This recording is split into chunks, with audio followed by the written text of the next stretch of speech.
Ito ang inyong nurse ng bayan. Mag-subscribe at samahan ako tuwing linggo para sa mga ligtas at practical at maka-Pinoy na health tips. Ang pagsambit ng mga salitang pagbawas ng timbang ay tiyak na maaaring magsimula ng isang diskusyon. Ang bawat isa ay tila may kani-kanilang paboritong pamamaraan. Ngunit kasamaang palad, ito ay isang proseso na katulad ng isang yo-yo. Sa video na ito, tatalakayin natin ang siyam na masamang kaugalian na maaaring nagpapahadlang sa karamihan ng tao mula sa pagbawas ng timbang. Kadalasang kumakain tayo bago matulog, marahil kumakain tayo ng huli sa gabi dahil ito ay kaugalian, hindi dahil tayo ay gutom.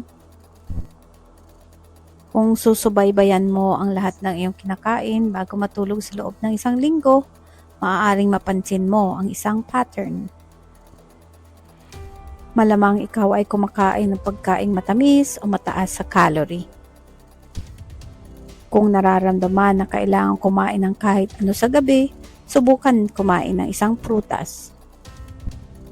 Ang kulang sa tulog, ang pagpapanatili ng isang tiyak na oras ng pagtulog ay makakadagdag ng kahusayan ng tulog.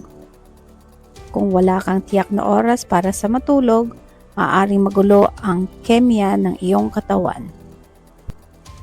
Ito ay lumilikha ng hormonal imbalances na nagpapalusot sa iyo na naniniwala ka lamang na ikaw ay maaaring maging kontento kapag ikaw ay kumain.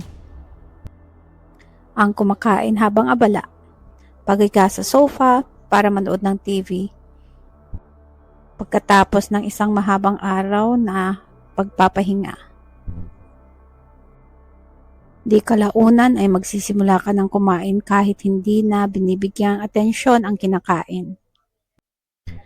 Ang American Journal ng Clinical Nutrition ay nagsagawa ng pagsusuri na nagbigay na ang distraction ay nagre-resulta sa isang tao na kumain ng 50% dami ng calorie.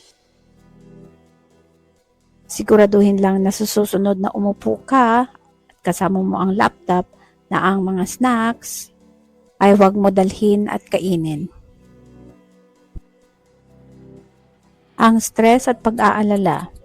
Ang dalawang salitang ito ay maaaring maging iyong pinakamasamang kaaway. Maaari nilang dagdagan ang iyong timbang at sirain ang kalidad ng iyong buhay. Kapag naranasan natin ang mga damdaming ito, hinaharap natin ang emosyonal na gutom. Kapag ito ay sumapit, karaniwang mas marami tayong kinakain. Ang agaran nating pagnanais ay guminhawa ang nararamdaman sa pamamagitan ng pagkain ng matamis o hindi malusog na pagkain. Tunay nga pong seryosong mga issue ito, ngunit kung kinakailangan mong kumain, subukan muna kainin ang isang piraso ng prutas kasama ng tubig o tsaa. Ang pagkain ng mabilis. Ang ating henerasyon ay laging nagmamadali. Tayo ay isang lipunang mobile at lagi itong nagmamadali. Kadalasan tayo ay walang oras na nguyain ang ating pagkain ng husto.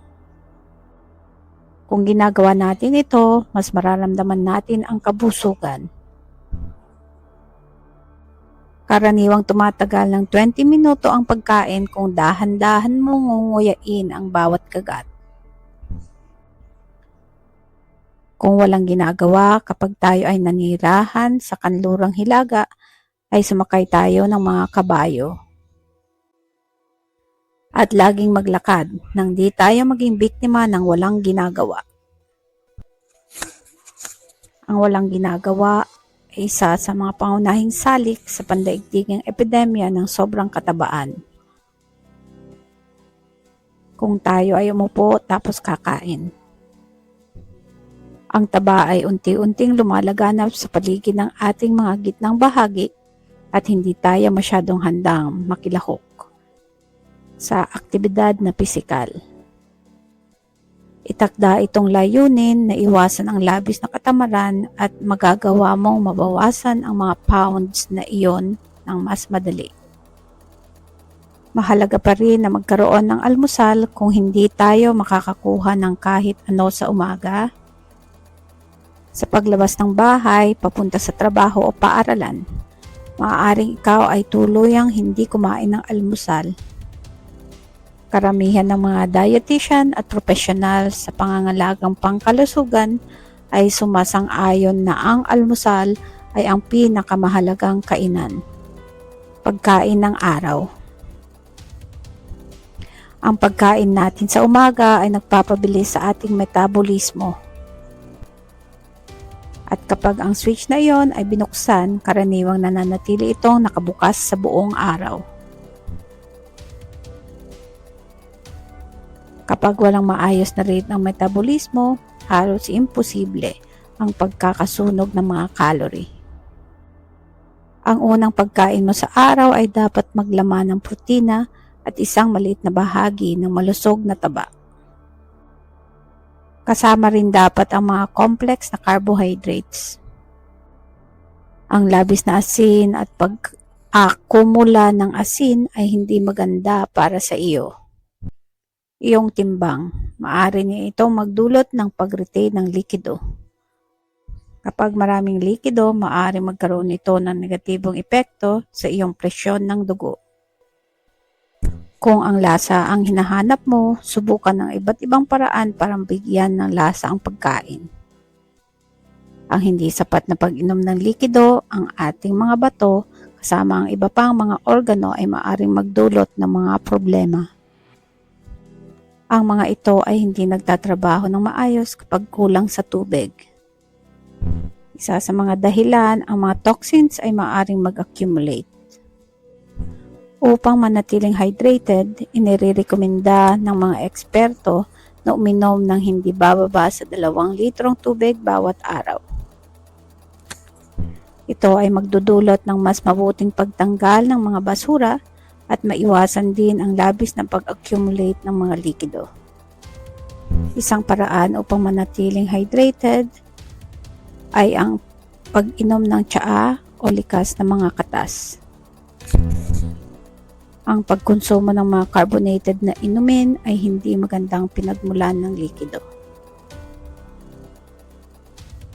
Ito ay magdudulot lamang ng pagtaas ng timbang dahil sa mataas na antas ng asukal nila. Sana makatulong ito sa iyong kalusugan